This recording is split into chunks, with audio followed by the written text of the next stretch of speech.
L'idée de ce propos aujourd'hui, de cette conférence que j'avais donnée à Vézelay puis en Savoie, c'est de remonter l'histoire du mouvement révolutionnaire mondial en prenant siècle par siècle, en élargissant la perspective historique et en prenant un peu de hauteur pour mieux voir le fil conducteur de l'histoire et l'évolution de notre société sur 5 siècles, puisqu'on va partir de la Réforme en 1517. Donc, élargir la perspective historique, comme je disais, ça donne un certain sens à l'histoire, ça permet de mieux la comprendre. Alors certes, l'humain n'est pas grand-chose, on n'est que de passage, mais les idées que certains hommes ont portées peuvent, elles, traverser les époques et les siècles. Et tout au long de cette heure, nous allons observer la relation entre créature et créateur et ses effets concrets.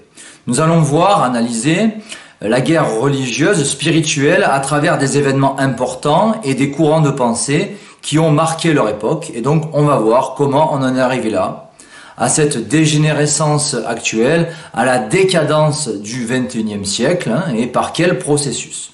On va partir d'un principe simple, un principe de base, c'est que l'autorité spirituelle est supérieure au pouvoir temporel. Donc, le vrai pouvoir, il est occulte, il tire les ficelles en coulisses et il agit aujourd'hui de manière invisible, ce qui n'était pas le cas autrefois, du temps de l'Ancien Régime. Donc ce pouvoir occulte fait les événements importants en fonction de certaines idées, de faux principes, d'une mystique, d'un agenda, d'un projet préétabli qu'on appelle Nouvel Ordre Mondial. Donc on va y venir au Nouvel Ordre Mondial. Mais l'idée, c'est d'avoir des repères, siècle après siècle, de compartimenter, de voir cette continuité antichrétienne tout au long de ce processus de destruction. Et c'est aussi de pointer du doigt les causes de nos maux actuels pour mieux ensuite apporter des solutions concrètes, durables,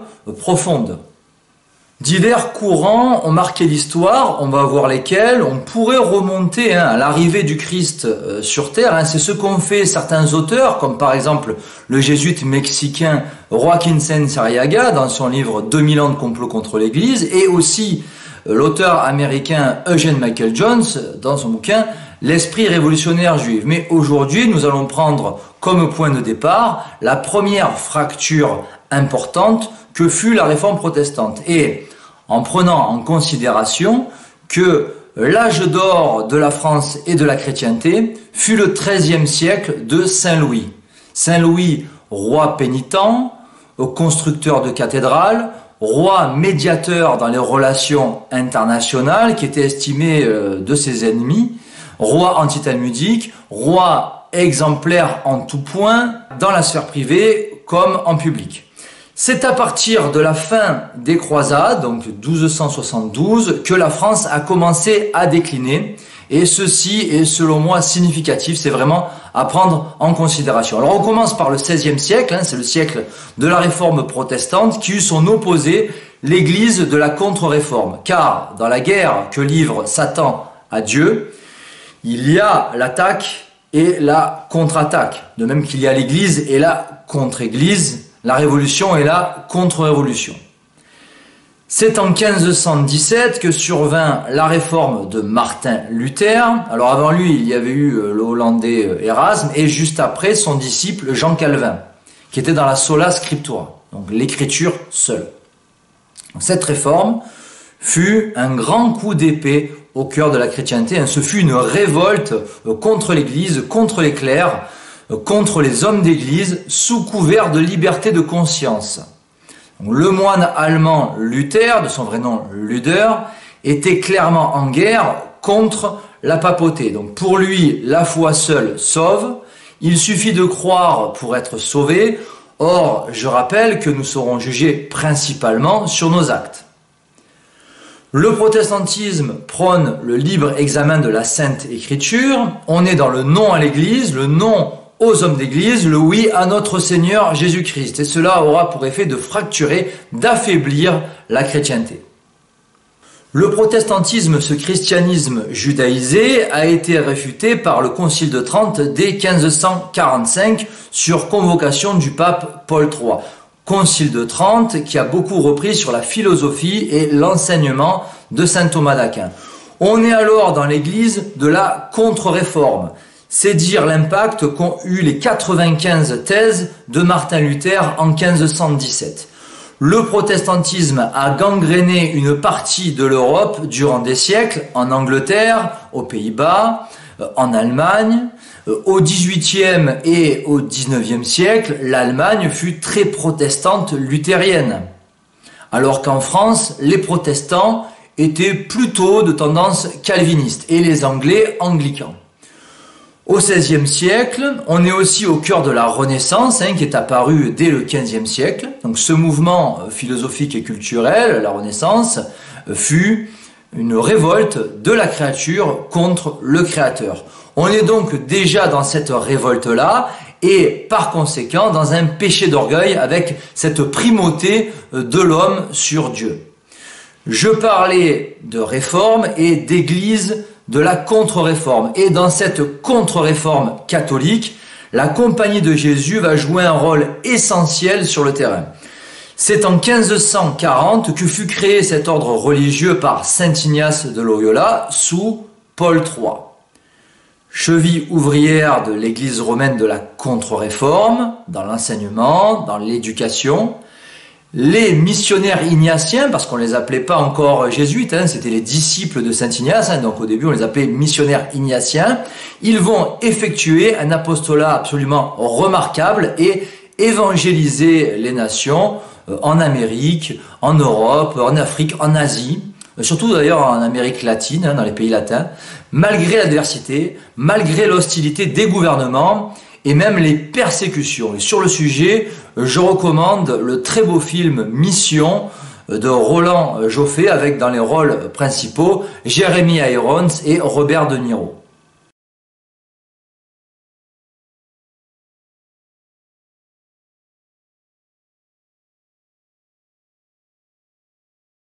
Le XVIe siècle fut également le siècle de Montaigne, ce philosophe humaniste de la Renaissance, stoïcien, épicurien, sceptique, en opposition à saint Augustin, influencé fortement par Plutarque et Socrate, des auteurs de l'Antiquité.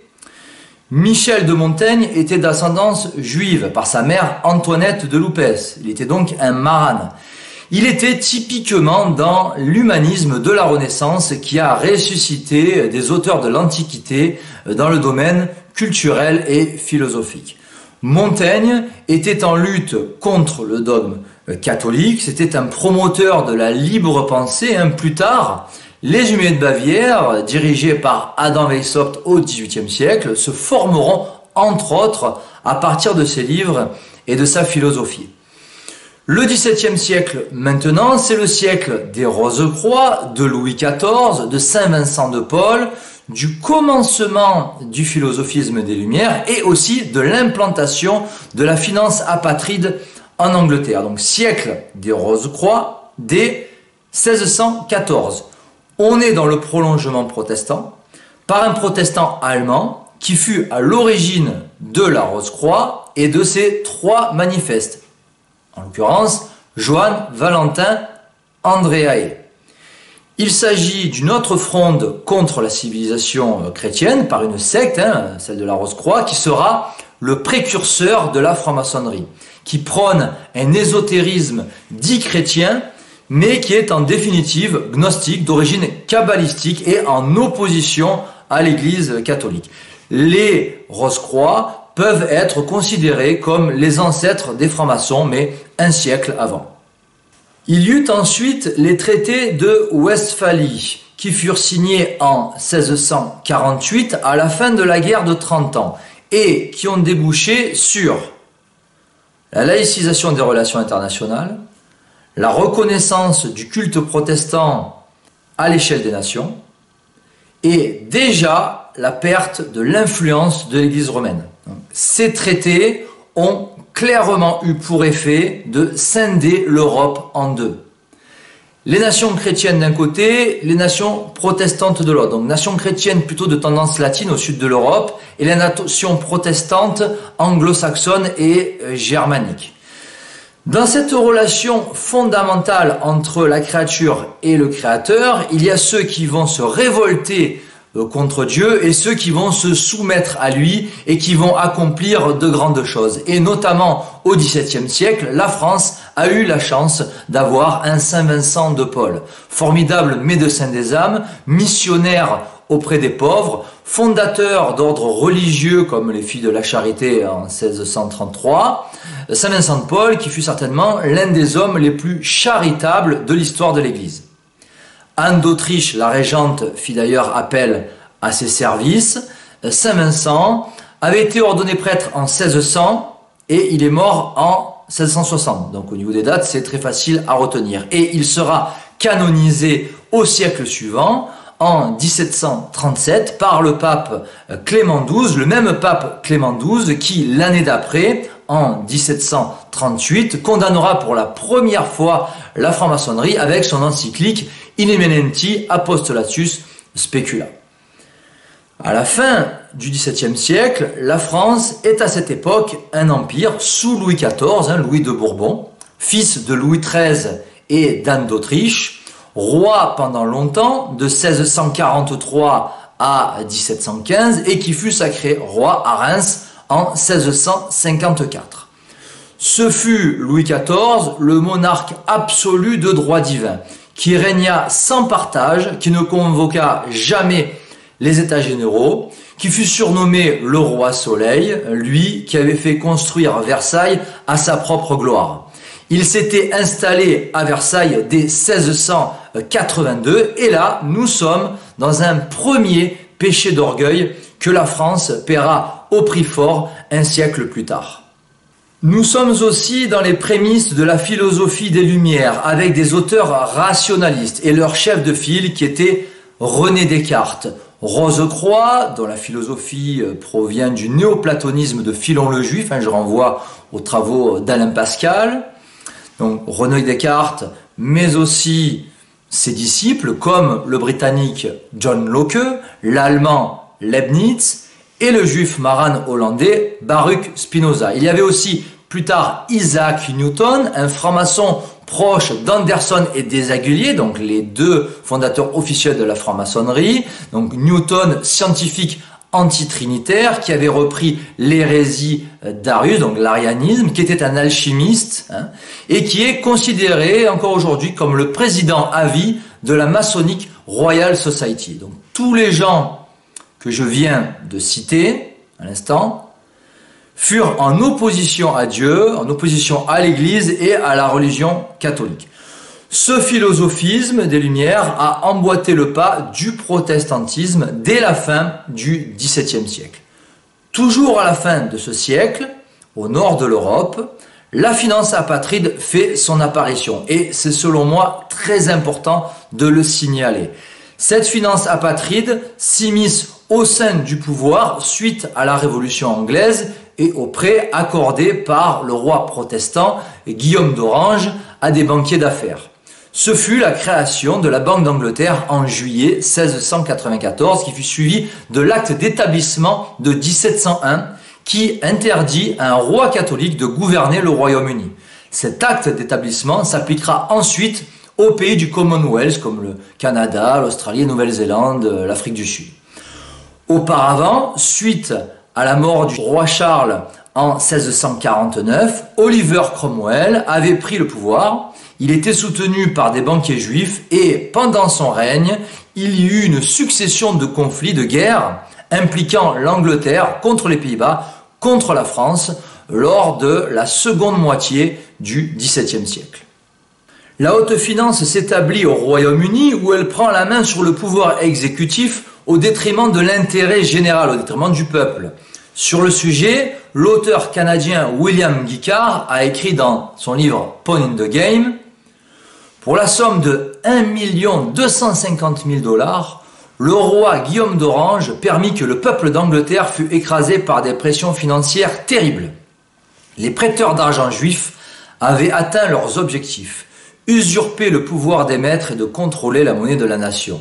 S'étant assurés de ce pouvoir, ils ne se soucièrent plus de qui faisait les lois, et cela rappelle forcément la célèbre citation D'Amschel Meyer Rothschild, donnez-moi le contrôle de la monnaie d'une nation et je me moque de qui fait les lois.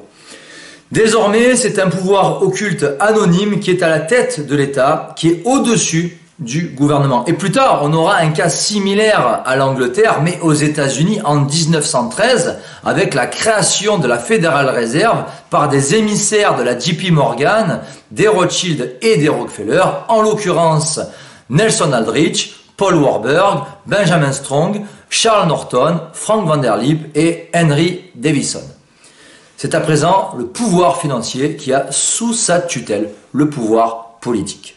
Le XVIIIe siècle fut le siècle des Lumières de Voltaire, c'est le siècle de la révolte contre Dieu et contre la religion. C'est bien sûr le siècle de la Révolution dite française de 1789. Assez récemment, le haut initié Alain Bauer, ancien grand maître du Grand Orient de France, a déclaré « La philosophie des Lumières est la religion de la République et la boîte à outils de la République ». Pour lui, Bauer, le Grand Orient est l'Église de la République. C'est le clergé de la République.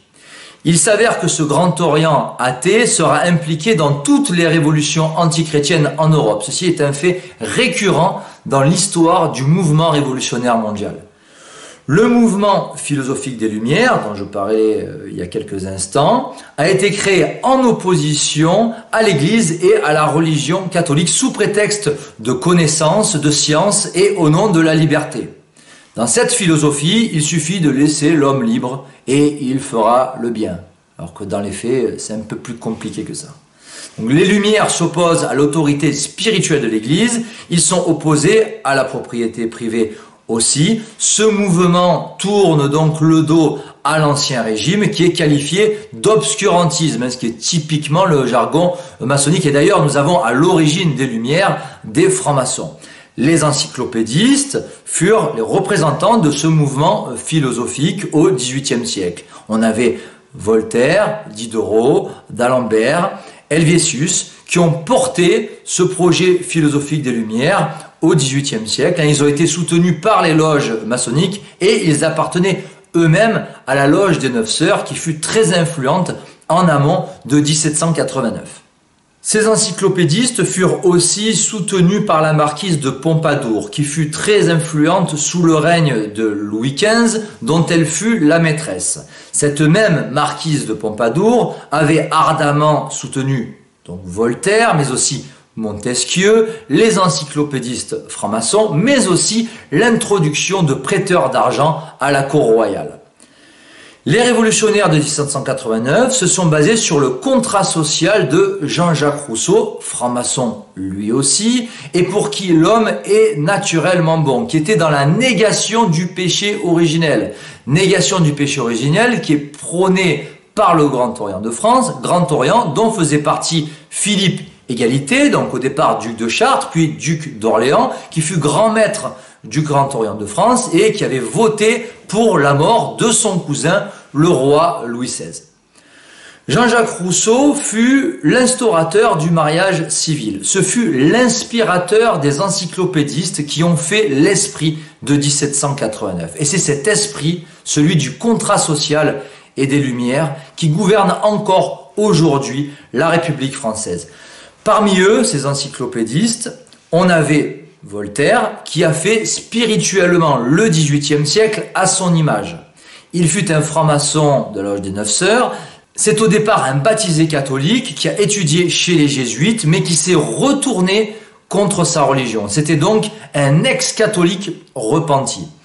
Voltaire est encore aujourd'hui perçu à tort comme le symbole de la liberté et de l'humanisme. C'est en fait la liberté de blasphémer et l'humain qui s'émancipe de ses devoirs envers Dieu. Ce qui est typique de l'esprit décadent du XVIIIe siècle. Se libérer du joug des commandements divins et du christianisme. D'où le succès de la franc-maçonnerie à cette époque, qui avait réussi jusqu'à duper Marie-Antoinette, le couple royal, parce que cette secte a su avancer masquée dans ses intentions, tel le diable qui porte un masque. Elle a bien voulu montrer certaines choses dans les loges et pratiquer, comploter d'autres choses peu glorieuses dans les arrière-loges. C'est lui, l'apostat François-Marie Arouet, dit Voltaire, qui affirma vouloir écraser l'infâme à propos de la religion catholique. Auparavant, il y eut la création officielle de la franc-maçonnerie en 1717 en Angleterre, donc franc-maçonnerie synagogue de Satan, fondée à Londres avec la Grande Loge d'Angleterre le 24 juin 1717 par deux protestants, James Anderson et Jean-Théophile Desaguliers. Cette franc-maçonnerie a été rapidement condamnée par l'Église, pour la toute première fois en 1738 par le pape Clément XII, et plus tard, bien plus largement, de manière plus complète, par le pape Léon XIII dans son encyclique Humanum Genus qu'il a publié en 1884. Cette franc-maçonnerie qui provient d'Angleterre et aussi des États-Unis, nous savons par Eugene Michael Jones qui avait des loges aux États-Unis à Newport dès le XVIIe siècle, donc cette franc-maçonnerie fut décisive dans les événements de 1789, dans sa préparation, dans son élaboration, dans cette vaste conspiration par ses protagonistes, tous membres de loges, puis du club des Jacobins, lorsque ces mêmes loges ont dû être fermées. 1789 a produit un changement de régime. La contre-église est désormais au pouvoir. On a basculé d'une société théocentrique, celle de l'ancien régime, une société centrée sur Dieu, à une société anthropocentrique, centrée sur l'humain depuis 1789. Cette révolution s'est produite au nom de la déesse raison, de la liberté, de l'égalité, de la souveraineté du peuple, du progrès social, face au prétendu tyran représenté par Louis XVI. Les révolutionnaires ont opposé la foi et la raison, alors que les deux doivent se compléter. Et c'est ce que faisaient déjà les rationalistes des Lumières. Ils ont invité le peuple à se libérer de la tyrannie et du fanatisme, royauté et papauté, c'est-à-dire les deux piliers de la chrétienté. Les principales mesures de 1789 sont toutes maçonniques. Tout d'abord, l'abolition de l'ordre des Jésuites, qui étaient les ennemis premiers de la franc-maçonnerie et de la Révolution. La déclaration des droits de l'homme du 26 août 1789, qui est Jésus-Christ mis hors la loi. La constitution civile du clergé en juillet 1790, donc le clergé est à présent nommé par la République, c'est-à-dire par les ennemis de l'Église. Ensuite, la loi Isaac Le Chapelier, du franc-maçon Le Chapelier, qui est intervenu en juin 1791, qui a attaqué le monde du travail, qui a supprimé les corporations de métiers. L'égalité en droit accordée aux Juifs en 1791 par deux francs-maçons, l'abbé Grégoire et le comte de Mirabeau. Abbé Grégoire proche d'Adolphe Crémieux et le comte de Mirabeau, illuminé de Bavière, donc proche de Weishaupt, qui faisait le lien avec le duc d'Orléans et les loges maçonniques du Grand Orient. Émancipation des Juifs réclamée par le philosophe allemand Moïse Mendelssohn, qui fut le fondateur de la Haskalah, le mouvement juif des Lumières. Il y eut aussi le mariage civil, qui est issu de 1789, le divorce, qui a été ensuite aboli sous la Restauration au début du 19e, pour être rétabli en 1884 sous la Troisième République par le juif franc-maçon Alfred Naquet, sur recommandation du rabbin Citruc. Et c'est aussi la naissance de la République en 1792, et on est déjà dans l'anti-France. L'objectif, c'était le régicide de Louis XVI, roi martyr, guillotiné le 21 janvier 1793, après avoir été emprisonné dans la tour du Temple, et par la suite il y eut la terreur planifiée par le franc-maçon Adrien Duport, qui était affilié au Grand Orient dans la loge des Amis Réunis, terreur exécutée par d'autres francs-maçons, en l'occurrence les montagnards Robespierre, Marat, Danton, et il y eut aussi à ce moment-là le génocide vendéen, qui fut un véritable carnage humain.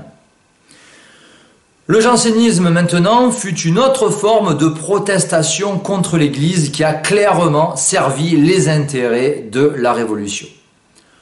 Le protestantisme indisposait les hommes contre l'Église, le jansénisme les indisposait contre Dieu et même contre le christianisme, a écrit l'auteur contre-révolutionnaire Antoine Blanc de Saint-Bonnet dans son livre « L'amour et la chute », au XIXe siècle. Selon lui, Blanc de Saint-Bonnet, cette hérésie a exercé la plus grande influence à cette époque contre l'Église et la religion catholique. 1789, cet événement central dans l'histoire de France, vient d'Angleterre par le parti maçonnique Whig et aussi d'une secte anti-jésuite basée en Allemagne, les Humiliés de Bavière, fondée le 1er mai 1776 par un professeur de droit canon à Ingolstadt, Adam Weishaupt, et qui fut cette secte plus largement développée par la suite par son bras droit, Adolf von Knigge. Les causes de 1689 sont multiples. Abandon de la foi, monarchie décadente, adoption d'idées nouvelles, hérésie janséniste, philosophie des Lumières, défiance envers le père de la société, le roi martyr, dont la lecture du testament nous indique qu'il était un honnête homme, un homme bon, un roi soucieux du bien commun. Les causes sont multiples pour aboutir au 21 janvier 1793 de tristes mémoires et véritable suicide national dont la France ne s'est toujours pas remis. Au sujet du génocide vendéen qui a produit des centaines de milliers de morts, je recommande les livres de Jacques Crétinaux-Joly et de Reynald Séché. Donc Jacques Crétinaux-Joly, c'est l'histoire de la Vendée militaire, et Reynald Séché du génocide au mémoricide. Et pour plus de développement et de détails sur l'Ancien Régime, il y a l'historien Jean de Véguerie, mais aussi les historiennes Marion Sigaud et Régine Pernoud. 1789, cette révolution va entraîner d'autres révolutions les siècles suivants. On va voir lesquelles. Le 19e siècle est dans le prolongement de la révolution et il est aussi celui de la laïcisation de la société. Il y eut les guerres napoléoniennes, puis 1848 avec la Seconde République et son gouvernement provisoire composé d'une écrasante majorité de francs-maçons, 1870 avec la guerre franco-prusse perdue par la France, et puis la Commune l'année d'après en 1871. Napoléon Bonaparte fut dans le prolongement de l'esprit révolutionnaire, lui qui voulut être l'empereur de l'Europe, fit des dégâts considérables sur le plan humain. Il y eut dans la première moitié du XIXe siècle une sorte de fausse restauration qui a précédé la Seconde République maçonnique et socialiste, puis la Troisième République, tout aussi maçonnique d'ailleurs que la précédente, qui fut très anticatholique et anticléricale. On est alors dans la persécution physique qui va précéder la subversion idéologique de Vatican II. Ceci avait été planifié, théorisé dans les arrière-loges de la Haute-Vente, dont vous trouverez la documentation dans deux ouvrages. Tout d'abord, l'Église romaine en face de la Révolution, de Jacques Crétinaux-Joly, et aussi dans l'appendice du livre de Monseigneur Henri de Lassus, Le problème de l'heure présente. En 1830, la religion catholique cesse d'être la religion d'État en France, donc dans la Constitution. On est clairement dans un processus de laïcisation visant à écarter la religion et les religieux de la société française, alors que la religion catholique, cette religion de miracle, doit être le ciment de l'État et de la nation, d'où la célèbre citation du cardinal Pie et de Saint Pie X, « Omnia instaurare in Christo », donc tout restaurer dans le Christ. Le but des révolutions, c'est notamment la substitution de la monarchie en république. Il y eut une entreprise de protestantisation de l'Europe, avec le Kulturkampf en Allemagne en 1871, l'unité italienne dans les années 1860, et donc la déchristianisation du continent européen se poursuit à travers tous ces mouvements de subversion. 1848 fut l'échec du socialisme. Par ailleurs, les juifs Moses Hess et Vincent Peillon nous disent qu'il n'y a pas de différence entre judaïsme et socialisme. Et le même Vincent Peillon nous parle de judéo-républicanisme à propos de la République, c'est dire le caractère religieux de ce régime politique. Il y eut des tas de mesures anticatholiques sous la Troisième République qui sont énumérées dans « Pour qu'il règne » de Jean Housset, très bon livre, et aussi dans « Le complot contre Dieu ». On assiste alors à une dictature anticatholique menée en France par l'initié du Grand Orient, Léon Gambetta. L'objectif de cette troisième république maçonnique, c'était la laïcisation de la société pour aboutir à une société sans Dieu dans l'esprit de la Déclaration des droits de l'homme. Dieu a été mis hors la loi en 1789 et en 1881, sous la Troisième République, Dieu est mis hors de l'école, hors de l'enseignement avec les lois Ferry. Enseignement autrefois confié aux jésuites qui portaient de bons fruits, objectivement, et depuis, force est de constater qu'intellectuellement et moralement, on n'a fait que régresser. Les religieux, catholiques, réactionnaires, royalistes, patriotes, en fait tous ceux qui représentaient l'ancienne France, donc l'ancien régime, furent écartés de l'enseignement et aussi de l'armée. Et ce sera la fameuse affaire des fiches du Grand Orient qui a éclaté en 1904. La République poursuit alors son épuration, entre guillemets, épuration ethnique dans les principaux pouvoirs à travers ses mesures discriminatoires et aussi ses crimes, on l'a vu, avec l'épouvantable génocide vendéen. Le XXe siècle est le siècle des guerres mondiales, du communisme athée, de l'unification de l'Europe et de l'apostasie. Le début du XXe siècle voit l'officialisation de la laïcité en 1905 avec la loi de séparation entre l'Église et l'État, œuvre des loges maçonniques. Or, pour rappel, ce que Dieu a uni, l'humain ne doit pas, surtout pas, le séparer. C'est la raison pour laquelle cette laïcité a été rapidement condamnée en février 1906 par le pape Saint Pie X dans son encyclique Vehementer Nos. Sous couvert de pratiques religieuses dans la sphère privée, la laïcité est en fait la religion officieuse des francs-maçons dès la Troisième République. Et cela sera avoué par l'ancien ministre de l'Éducation nationale du Parti socialiste, Vincent Peillon. Dans un entretien vidéo qui date de 2012, Vincent Peillon a fait cet aveu assez révélateur, je cite, « Dans le Second Empire, ça germe dans les milieux républicains, beaucoup dans les milieux francs-maçons. Il s'est constitué une alliance religieuse universelle dans laquelle on retrouvait à la fois des catholiques libéraux, des protestants libéraux, des juifs libéraux, puisque tous les dogmatismes sont en crise, mais en même temps des athées, des matérialistes, etc., portant un projet de religion universelle, de religion éclairée. Et donc ceux qui vont construire en grande partie l'école de la République et y jouer un rôle déterminant, c'est le cas de Ferdinand Buisson, sont des gens qui sont venus à la République d'abord en étant des croyants, mais deuxièmement avec un projet spirituel, c'est-à-dire que la République, pour s'établir, a besoin de former sa propre religion, qu'ils vont appeler d'ailleurs, et c'est un paradoxe incroyable, en tout cas une surprise, c'est un étonnement pour moi, jeune chercheur, la laïcité. Selon cet initié du Grand Orient de France, la laïcité est d'origine kabbalistique et illuministe. Pour lui, Peillon, elle est un outil qui consiste à terrasser définitivement l'Église. Cette laïcité est l'héritage direct de 1789.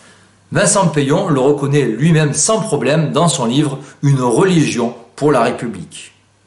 Les premières et deuxièmes guerres mondiales ont marqué la fin des monarchies et des nationalismes, sauf un nationalisme, vous vous doutez lequel, tout en augmentant le pouvoir des usuriers sur les gouvernements et les nations. Le double but des révolutions et des guerres, c'est la République universelle et l'usure. C'est l'avancée de l'une, la République, au service de l'hégémonie des autres, les usuriers. Nous avons eu deux guerres mondiales. L'une pour mettre fin au règne des dernières dynasties chrétiennes en Europe, donc la Russie et l'Autriche-Hongrie, d'où l'assassinat de l'archiduc François Ferdinand et l'assassinat en 1918 de la famille Romanov en Russie. L'autre guerre pour éradiquer le national-socialisme qui a fait finalement le lit du projet sioniste sous prétexte de Shoah afin d'avancer vers un nouvel ordre mondial avec la création d'institutions comme l'ONU, l'OTAN et l'État d'Israël. On est là dans le prolongement du projet sioniste qui était déjà dans les clous à la fin du 19e siècle avec les congrès sionistes convoqués, réunis à Bâle par le Bnai Brit et un certain Théodore Herzl. Puis il y eut la déclaration Balfour en 1917, dont le véritable rédacteur est Alfred Milner, et la création officielle plus tard en 1948 de l'État d'Israël. Donc tout cela au service du projet destructeur du Grand Israël et de ce messianisme talmudo-kabbalistique qui a une influence déterminante sur la destinée des nations en Occident. 1917, c'est la révolution bolchevique et le communisme, afin de déchristianiser la Russie et plus largement l'Occident en l'athéisant par l'idéologie du matérialisme. Communisme dont les théoriciens sont entre autres Marx, Engels et Lassalle. Communisme condamné par l'Église, notamment par l'encyclique Divini Redemptoris du pape Pie XI qui a écrit en 1937 « Lorsque du cœur des hommes l'idée même de Dieu s'efface, leur passion débridée les pousse à la barbarie la plus sauvage. » Ceci vaut pour le bolchevisme comme pour le mouvement révolutionnaire. On a vu 1517, puis 1717 et enfin 1917. 1517, réforme protestante contre l'Église, contre la papauté et le catholicisme. 1717, création officielle de la contre-Église. 1917, révolution bolchevique, mise en place du communisme et de son idéologie matérialiste athée en opposition à l'Église et au christianisme. On en vient à se pencher un instant sur ce nombre 17, qui peut se décomposer de la manière suivante. 10 plus 7, les 10 commandements de Dieu et les 7 jours de la création divine. Il y a aussi les 3 R, Renaissance, Réforme, Révolution. Renaissance, humanisme basé sur la culture antique. Réforme, protestation contre l'Église qui va préparer le terrain au 3e R, la Révolution qui rime avec inversion et subversion. Inversion des principes, la créature est en haut et le créateur bas, et subversion de l'ordre moral.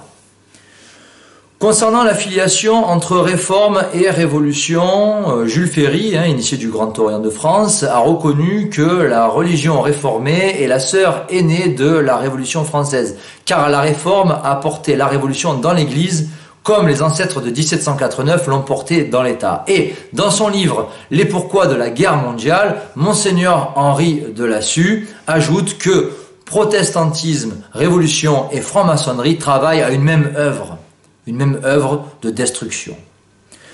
Le XXe siècle voit se mettre en place le projet pan-européen de Richard Koudonov-Kalergi, haut initié maçon des superloges de la Pan-Europa, d'après le franc-maçon italien Gioele Magaldi. Ce projet d'Europe unifiée avait été appelé de ses voeux au siècle précédent, au XIXe siècle, par plusieurs hauts initiés maçons, dont Giuseppe Mazzini et Victor Hugo, qui parlaient d'États-Unis d'Europe, déjà à leur époque. Les pères de l'Europe, vous les connaissez certainement, ce sont donc Richard Koudonov-Kalergi, mais aussi Jean Monnet, agent de la banque Lazare Frères en Angleterre, et Joseph Ratzinger, cofondateur du Club Bilderberg en 1954 avec David Rockefeller et le prince Bernard de Hollande. Il y eut en 1948 le congrès de La Haye, dont Joseph Ratzinger fut le principal organisateur. Puis, en 1992, il y eut le traité de Maastricht, cet acte fondateur de l'Union européenne, composé au départ de 12 États membres. Aujourd'hui, il y en a 27, donc tous sous tutelle des États-Unis, pour former un bloc soumis aux intérêts américains, en vue notamment de cette troisième guerre mondiale et de la destruction de la zone euro. On récapitule un bref instant pour avoir certains repères. XIIIe siècle, siècle chrétien, celui de Saint-Louis, de saint Thomas d'Aquin, fin des croisades. XVe siècle, Renaissance, action surnaturelle de Sainte Jeanne d'Arc qui vient au secours de la France contre l'occupant anglais. XVIe siècle, réforme protestante. XVIIe siècle, siècle de Rose-Croix, prémisse des Lumières et aussi règne de Louis XIV. XVIIIe siècle, siècle de Voltaire et de la Révolution de 1789 en France. XIXe siècle, Napoléon, les seconde et troisième républiques, laïcisation de l'Europe. XXe siècle, laïcité officialisée en 1905, les deux guerres mondiales, mai 68, et aussi Vatican II et l'apostasie suite aux rencontres interreligieuses d'Assise dans les années 80. Alors, cette apostasie est due en grande partie au conciliabule Vatican II qui a instauré à Rome la devise maçonnique de liberté, égalité, fraternité, à travers différents textes comme Dignitatis Humanae, Lumen Gentium et Nostra Aetate. Mais quand on remonte aux causes de Vatican II, nous avons le libéralisme qui met sur un pied d'égalité la vérité et l'erreur, qui s'accommode de l'erreur, et le modernisme, dont l'Argentin Jorge Mario Bergoglio est la parfaite incarnation. Modernisme qui est l'égout collecteur de toutes les hérésies. Mais tout ceci, cette subversion dans l'Église romaine, a été permis par l'infiltration maçonnique sur des siècles depuis 1789. Vatican II fut 1789 dans l'Église, selon les propres termes du cardinal Suenens. Ce fut un tournant décisif dans l'Église romaine dont découle l'apostasie en France et dans le monde, avec aussi les rencontres interreligieuses d'Assise dès 1986 qui furent la concrétisation du décret Nostra Aetate, de cet œcuménisme indifférentiste qui avait été pourtant condamné autrefois en 1832 par le pape Grégoire XVI dans son encyclique Mirarivos. Vatican II et Assise, deux temps forts où, selon les statistiques officielles, la chrétienté a apostasié en masse. Dans la foulée, il y eut mai 68 en France, qui fut dans le prolongement de 1789, qui fut un tournant de ce mouvement révolutionnaire en France. On est alors dans le refus de l'autorité parentale, de l'autorité tout court d'ailleurs. On assiste à l'accélération de la dégradation des mœurs, à la libération sexuelle, auquel va s'ajouter l'explosion de la pornographie qui est maintenant bien plus accessible qu'autrefois. On est passé en quelques siècles du lieutenant du Christ, Saint Louis, à la société sans Dieu, suite à la Déclaration des droits de l'homme en 1789, pour finir par la société contre Dieu du XXIe siècle, où l'homme se prend finalement pour le Très-Haut, pour le Créateur, ce qui est le propre du luciférianisme, prôné dans les hauts grades maçonniques qui sont dans le culte de Lucifer. Il y a donc eu plusieurs phases dans ce mouvement révolutionnaire mondial. Protestantisation de la société, laïcisation, déchristianisation, apostasie, dégénérescence et même désormais déshumanisation, qui est le projet ultime des architectes du nouvel ordre mondial au XXIe siècle. Pour eux, la France ne doit plus être la France. Le père de famille ne doit plus en être un. La mère de famille non plus. Le transsexuel est l'avenir du genre humain et forcément la nation est éclatée. Plus de famille, plus de nation. Tout doit être liquidé pour passer à autre chose, à un autre modèle de société avec flicage généralisé, identité numérique, monnaie numérique, totalitarisme numérique, contrôle et réduction de la population mondiale qui sont centrales dans le projet mondialiste. Être tous esclaves des banquiers.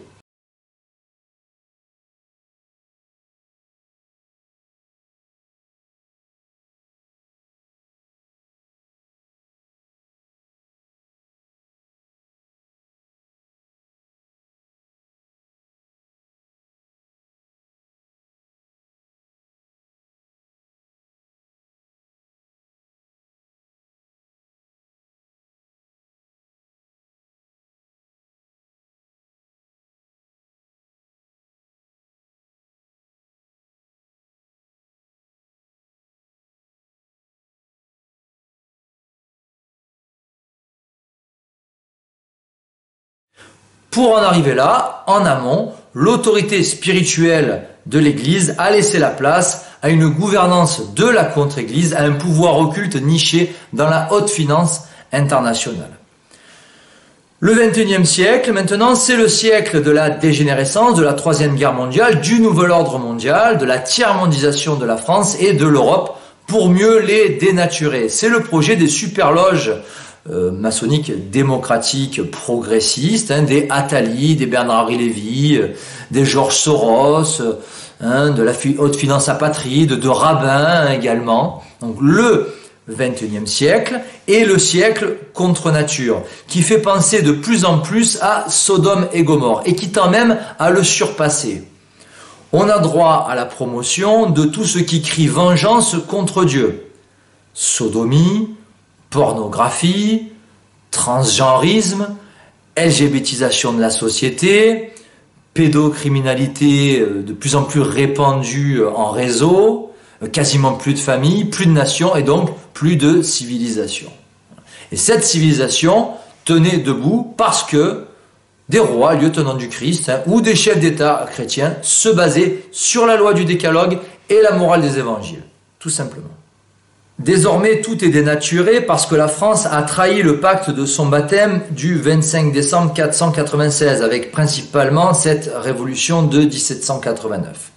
Le mensonge est devenu la norme, quasiment tout le monde s'y conforme, malheureusement, parce que les gens s'informent mal ou ne se forment pas. Ce XXIe siècle a vu débuter en février 2022 en Ukraine une troisième guerre mondiale prédite depuis des lustres par de hauts initiés comme par exemple Albert Pike. À présent, le monde se coupe en deux blocs, en deux camps opposés et tous sont favorables pour diriger ce nouvel ordre mondial, ce monde unifié. Car de cette guerre mondiale doit naître un nouvel ordre. Ce siècle ténébreux ne cesse de faire la promotion de tout ce qui est contre nature, contre l'ordre naturel. Et une question se pose, ce XXIe siècle sera-t-il celui du nouvel ordre mondial transhumaniste? Transhumanisme qui veut faire de l'humain un clone injecté, pucé, zombifié, asservi, totalement sous contrôle. Un humain également modifié, augmenté par la science, la nanotechnologie, se croyant immortel. Un homme surhumain se prenant pour Dieu, ce qui relèverait là encore du péché d'orgueil, et cela nous rappelle le mensonge du démon à Adam et Ève, vous serez comme des dieux. L'humain a peu à peu changé dans son état d'esprit, dans sa foi, dans ses mœurs. C'était le but de 1689, celui de Mirabeau, du chevalier de Ramsay et de leurs confrères, façonner un homme nouveau. Et donc l'enjeu de demain est simple, ce sera de refaçonner un homme nouveau, de refonder une société centrée sur le Christ, une civilisation chrétienne avec un retour à ce que doit être la France, ce qu'elle n'aurait jamais dû cesser d'être pour envisager son redressement durable. Vouloir changer la société sans changer l'humain relève de l'imposture, de l'utopie, de l'illusion. C'est le mensonge du socialisme et de toutes les révolutions antichrétiennes. Un mot sur le remplacement de population, sur ce changement de population, c'est important d'en parler. Cela s'est mis en place ces dernières décennies depuis le gros regroupement familial en France, par l'avortement de masse, plus de 200 000 par an en France, l'immigration de masse aussi, et une politique anti-française, tout simplement. En République française, l'étranger est favorisé et l'autochtone est discriminé, c'est un fait. L'un sera subventionné sur notre argent, donc le migrant, et l'autre, le travailleur français, sera ponctionné par l'État. Pour résoudre ce problème, il faudra d'abord grand remplacer la tête de l'État pour ensuite stopper le grand remplacement d'en bas. Donc d'abord s'occuper du grand remplacement d'en haut pour régler celui d'en bas. À notre niveau, à notre petit niveau, vaincre ce remplacement de population passera par la construction familiale et politiquement, mais encore faut-il avoir le pouvoir, une politique de natalité, le rétablissement des frontières et l'inversion des flux migratoires. Ce siècle est celui de la dégénérescence et de l'apostasie. C'est le siècle contre nature. C'est le siècle d'une jeunesse lobotomisée par les écrans, les nouvelles technologies, le siècle de l'asservissement des masses par leur abrutissement.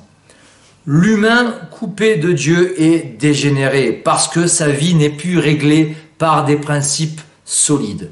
Seul un retour aux sources et la conversion de la France permettront ce redressement espéré. Refonder une civilisation passera par de l'apostolat, un esprit missionnaire qu'avaient autrefois les jésuites d'avant 1789. Cela passera par l'éducation des familles chrétiennes et en amont par la destruction de tout ce qui provient de 1789 et des loges. République, qui est l'anti-France, régime de domination de la judo-maçonnerie. Démocratie, qui est en fait une plutocratie. Laïcité, religion officieuse des maçons depuis la Troisième République. Déclaration des droits de l'homme, avortement, immigration-invasion, pédocriminalité, pornographie, mariage des invertis, théorie du genre, PMA, GPA, loi Guesso, Pleven, Neuwirth, Veil, Taubira, etc. Tout est à éradiquer, tout est à reconstruire. Mais pour reconstruire, il faut d'abord détruire. Et donc tout ce qui découle de 1789. Le règne de la République talmudo-maçonnique a produit une société aux mœurs païennes, une société dégénérée, décadente, contre nature, qui s'est substituée à la civilisation chrétienne du Moyen-Âge.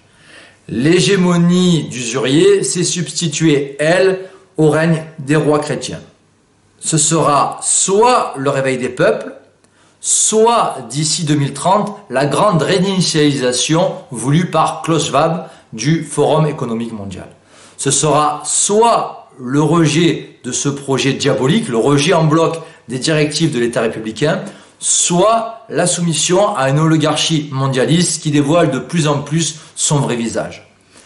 L'autorité spirituelle est supérieure au pouvoir temporel et d'un point de vue spirituel, ce sera soit la réconciliation avec Dieu, soit la soumission à nos bourreaux. Faire la volonté de Dieu ou faire sa propre volonté.